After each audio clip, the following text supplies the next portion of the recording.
Mana aka, uylaringizni chiroyli qilib bitkazib berdik.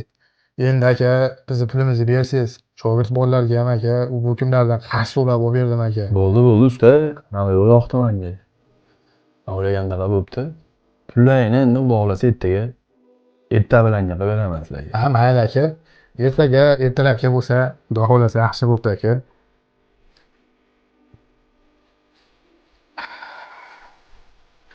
Eshik ha? Hech bir bo'lmasda. Uyroqni esa tashlab turaveramiz.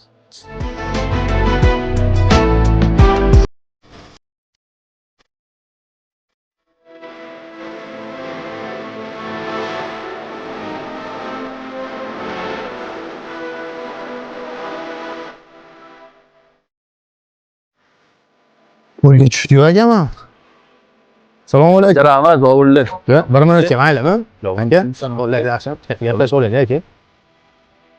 O'g'il aka, endi noto'g'ri tushunmaysiz aka.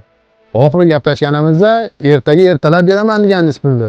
Aka, o'sha ertasiga ham 1 oy bo'ldi, jon aka. Bolalarga aka o'rtoqlarimdan qarz olib berdim.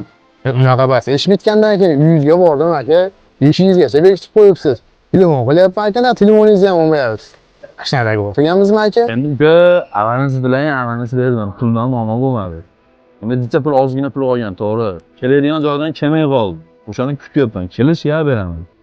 Ertaga berganman. To'g'rimi? Sen mas'uldan so'rang. To'g'ri aka, shetda odammiz, qochib ketyapmizmi? Demak, gaplaringizdan shuni tushundim aka. Maqsad pulni bermassiz, shunaqami? Endi nima ko'p Xudoga yetkazib shu. Hop, sen olasan, ungacha kutasan-da, aka. Mayli aka, omma bitta narsani eslatib qo'ying. Xudo xolasa qiyomatga mana shu yoqalaringizga yopishib olaman. Lekin qarzdorlarning yuki og'ir bo'lar aka. Odamlarni ishlatib, pulini bermayotgan odamlar yaxshilab eshitib qo'ysin.